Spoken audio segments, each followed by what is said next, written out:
have a conversation on leadership. The keynote address is titled, Leading Beyond Borders, Visionary Leadership in a Connected World. This is an important topic in our current world, where everything is connected and leadership cannot be exhibited in a vacuum. I'm therefore excited that we are privileged to have Mr. Babatunde Irukera as a keynote speaker. Babatunde is a visionary leader in every sense. He's a lawyer with varied experience, having played different legal advisory roles, including an in-house lawyer, general counsel, founder and managing partner of a law firm, and an advisor to senior government officials. He has also led in the public space and was the first executive vice chairman and CEO of the Federal Competition and Consumer Protection Commission, FCCPC, in Nigeria. He led significant reforms that changed the competition and consumer protection landscape in Nigeria. It is not surprising that his exceptional leadership led to the FCCPC being awarded several awards, including Government Agency of the Year and Regulator of the Year in 2023. Babatunde's insights will undoubtedly inspire us all to think critically about our own space and the impact we can have in our respective fields. I look forward to a fruitful event where we can engage in meaningful dialogue, share insights, and foster collaboration. As we engage in conversations, I encourage each of you to reflect on the keynote address we are just about to hear.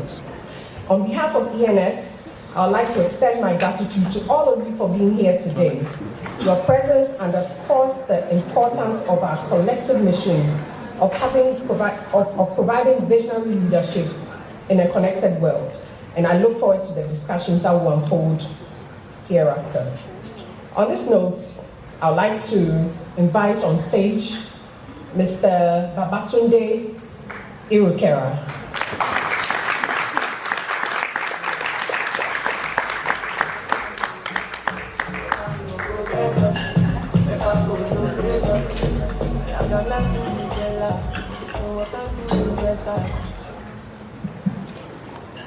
Thank you very much, Patricia, for such a generous introduction. And for the organizers, may I start by thanking you very much for taking the risk of inviting me to Keynote, especially on the first day. And I say it's quite a risk because this is the least accomplished person that you've used for that role. And secondly, you bet on a loose cannon who might just say anything. And I'd like to say, ladies and gentlemen, thank you very much for taking the time to listen to me. When I was asked to keynote, especially when it was changed from tomorrow to today, I was very excited. Extremely excited that they changed it to the first day, especially because I thought it was going to be the first thing in the day. Typically, I would have flown in today if I was participating later in the day or tomorrow. So I realized that, well, you've got to be there on time. But I was betting on most other people not being here on time, so that it would have been a far easier. And the reason why I say this is that at 9 o'clock or thereabout, this program started and the hall was full. And what that says to me is that there is every element or the quality needed for leadership on the continent that's comparable to leadership globally. And that is coming out of this university. And so I'd start off by saying that in Africa, it's the same conversations everywhere, whether on the continent or off the continent. The conversation is the same. And so to have that conversation about the role as leaders in Africa, and Africa as a leader, by the way,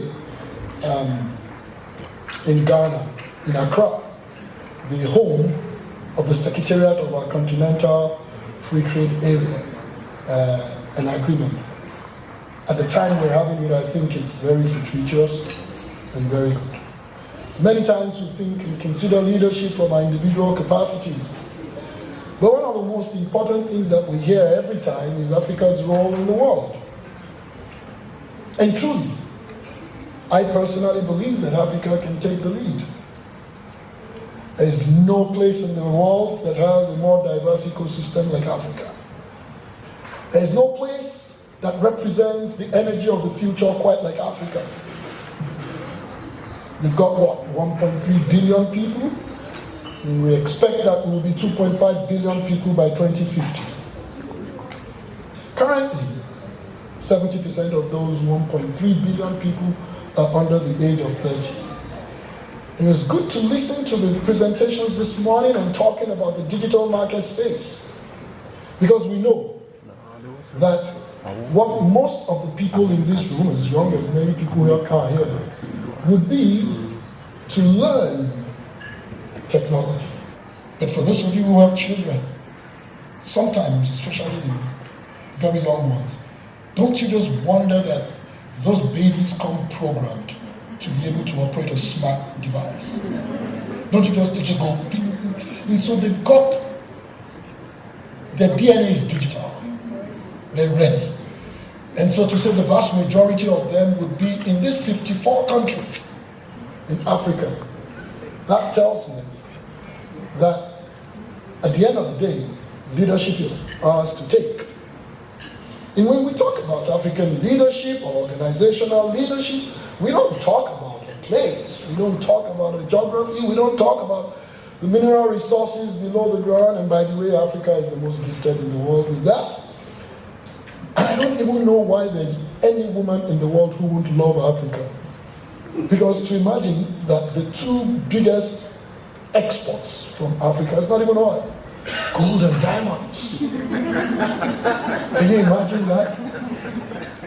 And so, it's going to come down to people. People in their personal capacities, people in the organizations they work, and certainly people in government. And there's no better place to have that conversation than to a room filled with risk managers. I'm sure, I don't know how many of you have seen the joke, what is 100 lawyers at the bottom of an ocean? And someone said, it's a good start. And to some other people, especially clients, this place would be considered shark-infested waters. But in reality, you're risk managers. And because you're risk managers, you're managing exposure. And don't worry that the rest of the business or the organization considers you a cost center. It is only a very short-term view that doesn't recognize the legal function as perhaps the most critical function to profitability. Whether it's in managing spending, but much more so, preventing catastrophic failure. And the largest risk to businesses, it's not the competition, it's not the economy, it's not price, it's not the stock market. And those present risk. The largest risk, certainly, is regulatory failures.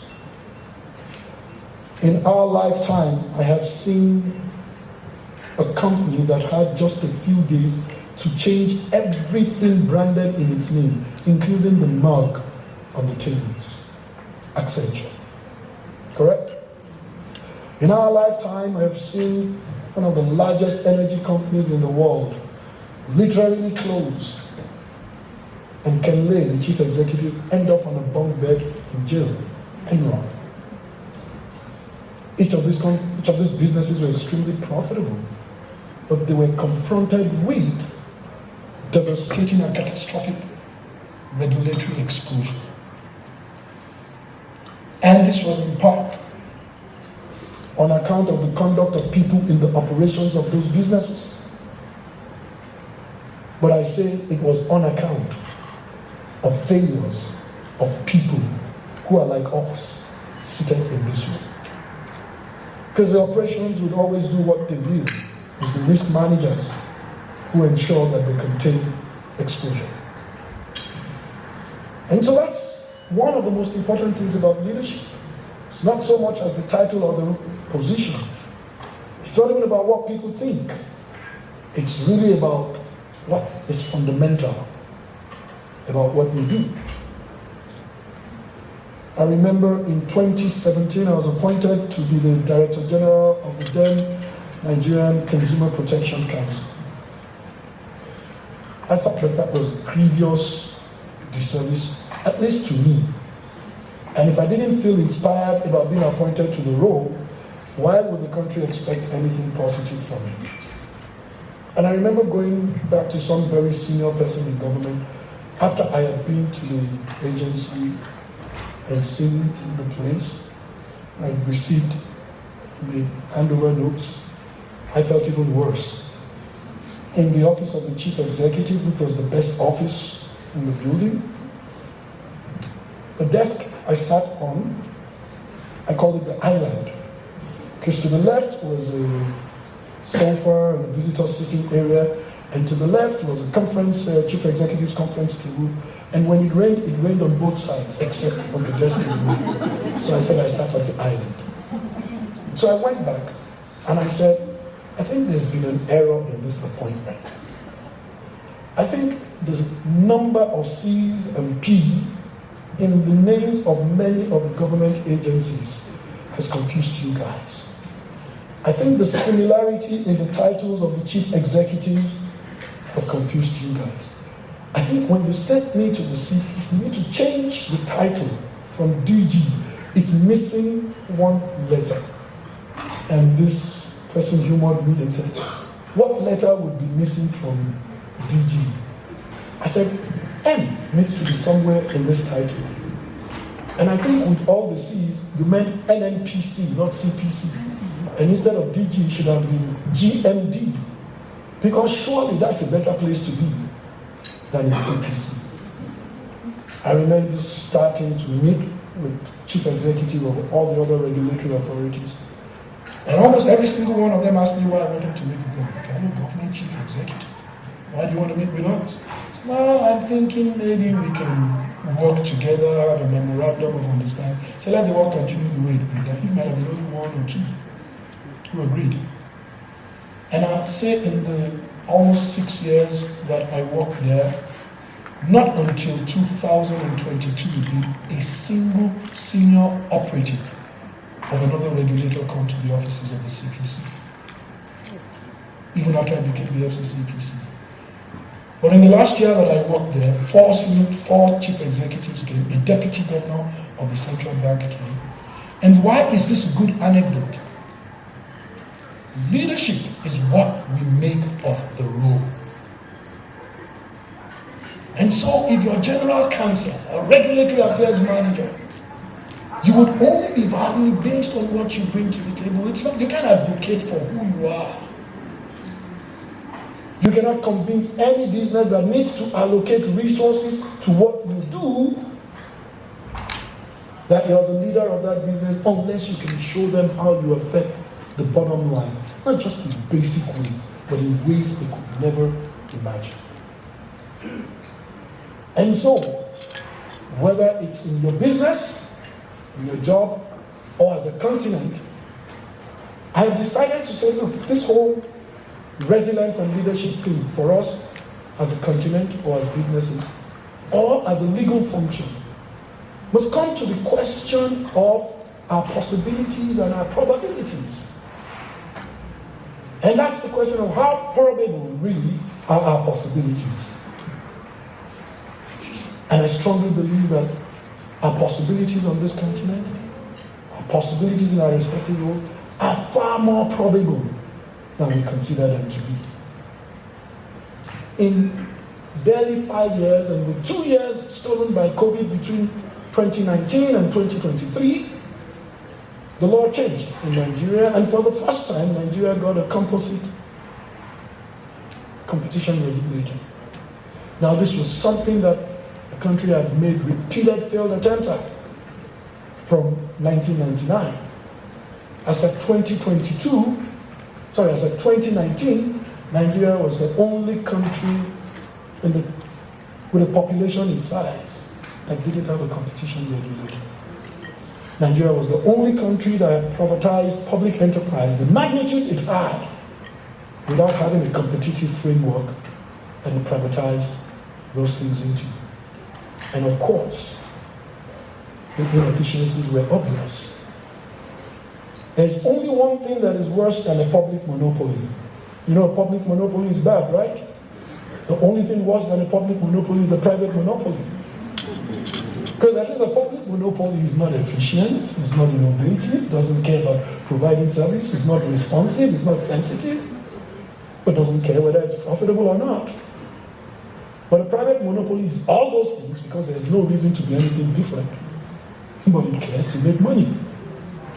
And so, the easiest way to know for sure that you're likely to pay for something you don't get is for it to be in a private monopoly or a concentrated market.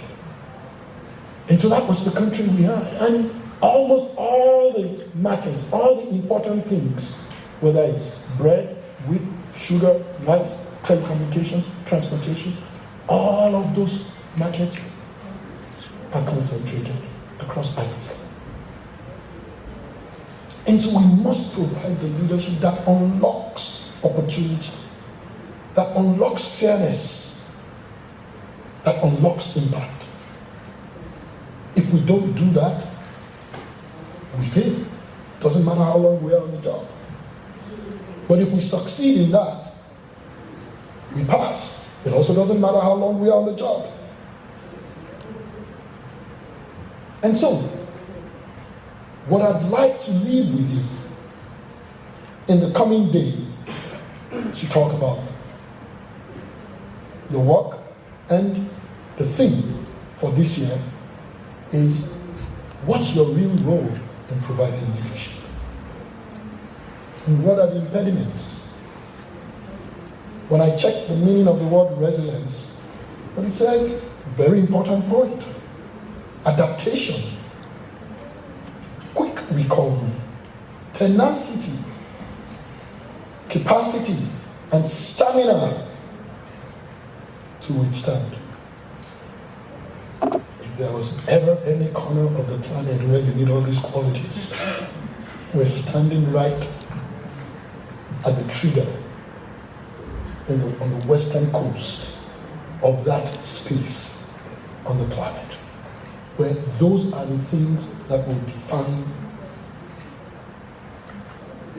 where our continent moves to next. And there is prosperity on the continent. There's no question about it. You represent companies that are prospering. Many of the people here represent companies that complain about the regulatory environment, the difficulties of doing business here, but make the investment anyway, the incredible cost of doing business, but take the margins. Most companies consider the market still not fully exploited or explored. And so, we must provide a leadership that leads to shared prosperity. The prosperity on the continent is simply not shared. And so it's very timely to speak about technology. I thought it was phenomenal to have an ESG conversation on the first day early in the morning. Because the fundamentals of those principles is really about a world that is connected but fair to and for all. And we all have roles to play in how we get to that. I think our possibilities are actually truly limitless. And I think that those possibilities are far more probable than they seem, regardless of what seems to impair them or the obstacles that we confront even in doing business. And yes, the world is changing and becoming more connected on a daily basis. And what that tells us is that standards will cross borders. And what we get right in one place is going to be exactly what it is. I can give you a quick example before I close. An investigation into the digital platforms occurred in Nigeria, and outcomes were released recently. And I was in the regulator for the most part of that investigation. In that investigation, the outcome has become contentious and will be litigated. But you know what I discovered? I discovered there was absolutely nothing that was a finding against the target of the investigation that was new. I discovered all the issues about how they managed privacy, whether it was minimization or consent or not allowing people to exercise control over those choices, where things are being dealt with everywhere. India, Germany, Paris, United States, France, Korea. And so, one thing is very clear. And I leave here tomorrow, I'm speaking in Boston, and what I'm going to be talking about is, in this matter of data governance and the digital market space, Africa has both the will and the desire to define what works for it.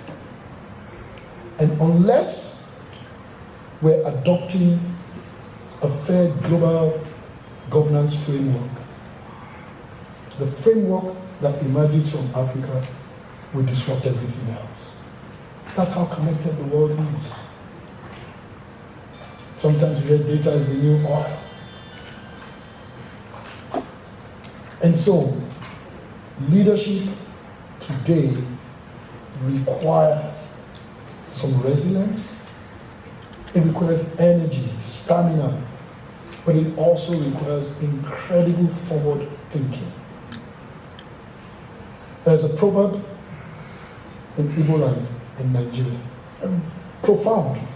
I love it. I use it every time. It says, since hunters have learned to shoot without missing, birds have learned to fly without perching. We're all on the cusp of figuring out a new order, far beyond what the third industrial revolution is. And we have arrived at that party late, but the DJ still has a few tracks to play, and we should be on the dance floor. And it starts with you and the work you do, whether in organizations or in governments. But I have absolutely no doubts in my mind that we can expand the circle of responsibility and accountability that truly shows what leadership is, that truly shows a commitment and the type of reserve that is required for us to navigate the new economy that is ahead of us. And if Africa fails, it won't be because of its history. It won't be because of melanin. It will simply be because we, the people in here, and a few outside of this place, didn't see it, didn't grab it, or didn't have the courage to confront it. Thank you very much, and I hope you guys have an excellent time for the next few months.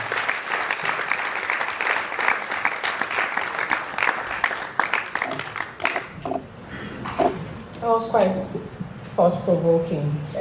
For me, the key takeaway is leadership is what you make it. Leadership is what you make it. This is our Q&A session. I don't know if anybody has any questions. You can put your hand up and we'll bring the microphone to you.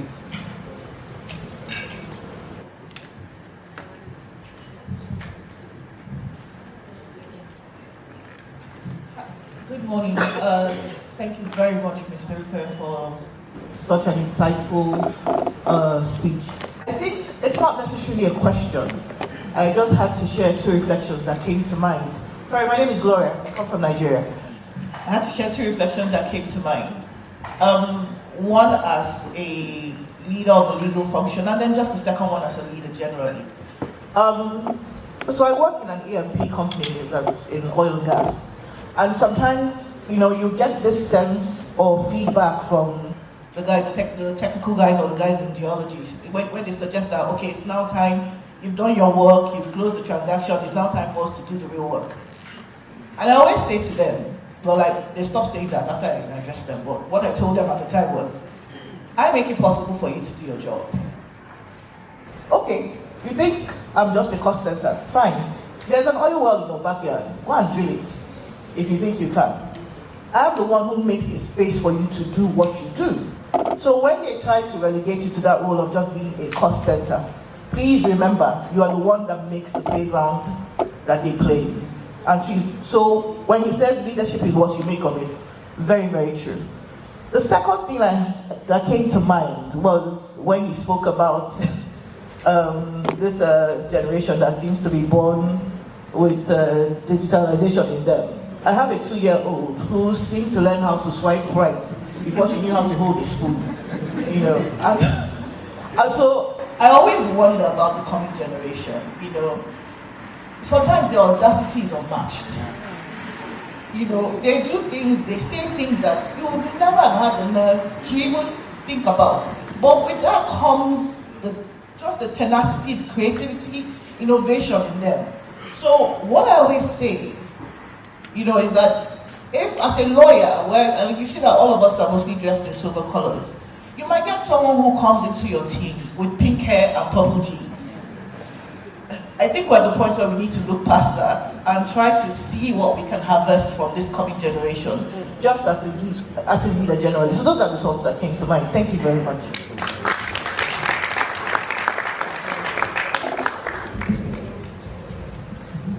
Thank you very much. I really enjoyed that, as I'm sure everybody did, Mr. Irukera. My name is Dapo Duole, and I work in the public sector in Nigeria. And my question is this: when it comes to leadership, there's some things I call environmental factors. Things around you, things perhaps above your level, and things below your level. My question is this: how do you manage leaders above you in this sphere where you operate, when it feels as if you have visionary leadership, you've got ideas you want to implement, but you feel you're always head-button because you're not getting that support from above? How do you manage that? Because you must get through, you must succeed, and you must deliver. That's my question. Thank you.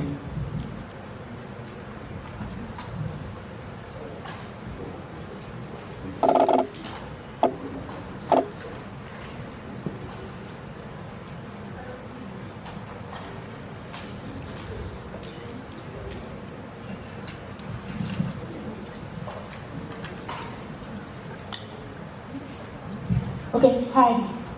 Hi everyone. My name is Onowe. I work out of Lagos in a tech company.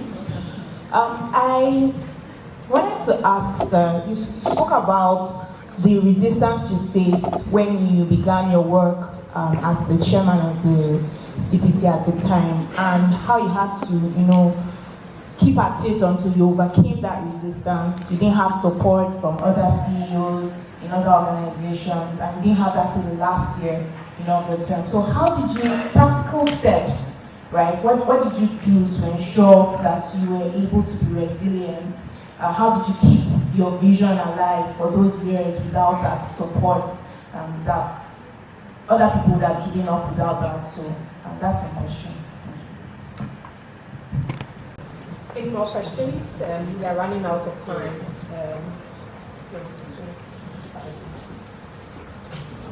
Thank you very much I hope that there won't be any questions. And so now, if I sounded right, I hope I don't show myself up. So thanks, Gloria, for those two comments. And yeah, indeed, you're right. I think we also need to have a talk with God. With this Gen Z and the ones that come after her, he should help us with a manual. and from Mr. Oduwole. And you're right, environmental factors are the greatest limitations to the right leader's vision, by far. And there's no point dilly-dallying about it. And that is the case probably all over the world, but more so on our continent, especially in the public space. And my approach to that is, I had no public experience. I was just, all I was a lawyer. I went into public service. And I'll tell you, it's pure motivational speaking to speak about vision without how to actualize it. I mean, the proverbial somebody who just comes and makes you feel good and it translates to nothing. And so, what the next word to vision must always be the mission. And so if you have a vision of where you want to go, you must plan that mission. And whether whether it's diplomacy, you call your country's embassy a mission abroad, or it's war, you talk about a campaign and a mission, or whether it's even missionaries. The fundamental piece of that objective was always the vision and the destination. And so the entire enterprise was planned around accomplishing that vision in that particular destination. And so you've got to take all those things in. I served 3 different ministers who were all different. The first minister I served under was a businessman. He wasn't that available to businesses for political interference. But he was also a very, very strongly philosophical person about the role of government in business and how he felt that government should be very limited in business and very limited regulatory engagement, which was a problem for a consumer protection regulator or a competition regulator, by the way. And so I had to understand that stakeholder and manage around that. The next minister I served was a politician who said, "Tunde, let's have a conversation. I am a politician, I am exposed, I am the real pep. And so people do not come to me and not get solutions. They can keep coming and saying they've got a problem with the FCCPC, and I say, I'm sorry, there's nothing I can do." So he was very available for engagement. And so what you do is you plan your strategy around that. I remember in one particular case where we were investigating the death of a chef in the hospital. And we were confronted with such resistance from the Medical Association, from the Medical and Dental Council, and now from very senior politicians because of relationships with the owners of the hospital.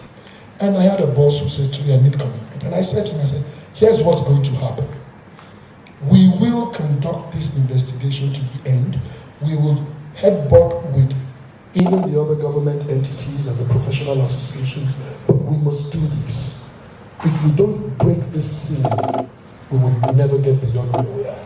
What I can say to you is, I am going to let these folks, and I would advise them, to go find that 7-year-old girl and her younger sister who's 5, and the 40-year-old father, and engage them on what is a reasonable resolution of this catastrophic loss that they have experienced.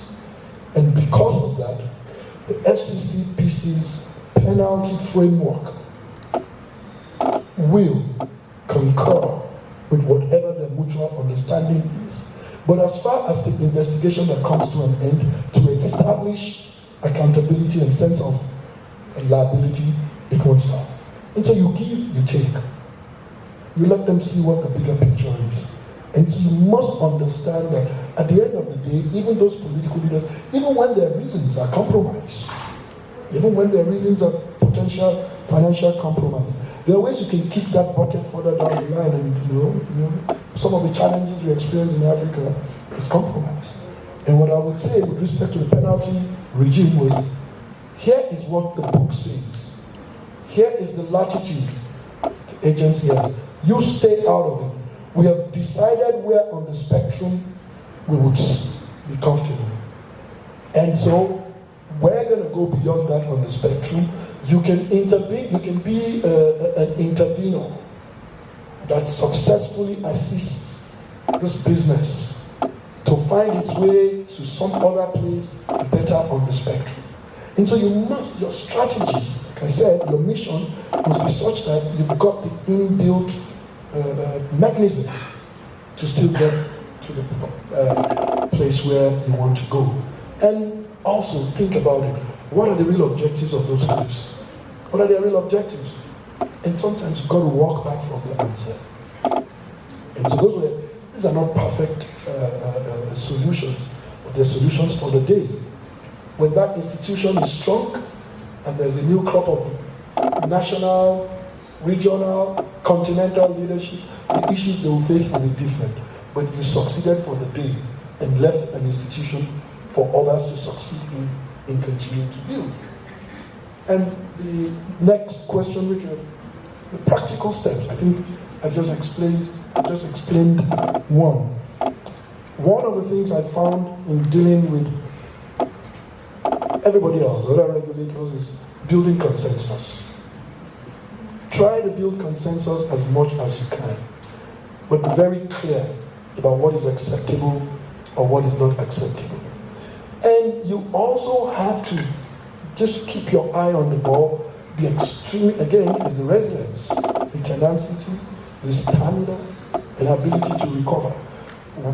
19 years we tried to enact competition law in Nigeria. It had become a national embarrassment to the country. I took on the role in April of 2017.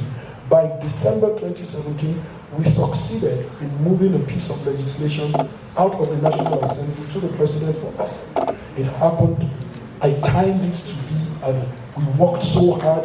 It went to the President, I think on the 30th or 31st of December, when we thought everybody was home on holidays. And when it went, I breathed and went home on holiday too. Wrong mistake. A child of mine taught me that I didn't know there was a mistake that could be wrong. Because the President would not assent. Vested interest. And so we negotiated and said, all right, instead of withholding assent, send it back to the legislature. And we spent the whole of 2018 at it again. And it ultimately went back to the President again on the 31st of December 2018. But this time I didn't go home on vacation. I started going to all the stakeholders. We're going to have to support this. And we walked through it. And in January 2019, the President signed. There is no playbook. You have to understand that, we're in a space where there are no SOPs. They would come down the line. There's a next generation of leadership that will create the SOPs. Right now, what we're doing is just a quick walk. And so that's what we did. And that's why I think, the resilience is not about falling, and it's really about that tenacity of staying with it. One of the things that I hoped would be most defining of my time in government was that we cannot have the largest market on the continent without a competition framework. I only imagine what it would have been for Nigeria today if we didn't have that. ECOWAS has one now. The largest market in the region wouldn't have had one. In the conversations going on right now, the competition protocols of the Continental Free Trade Area have been adopted. The digital trade protocols have been adopted. What if Nigeria could not contribute to that discussion as the largest market on the continent? And so you must keep your eye on the ball. So it won't even matter if the institution didn't have any accomplishment in the period I was there. We created a framework that modifies things. I strongly believe, for instance, our power system could never be privatized in the manner they were privatized if there was just a competition law. It doesn't matter what anybody talks to me about. The fact that there was a law, the nature of the natural monopolies that have been created would have been illegal. And so those are my thoughts. Thank you very much.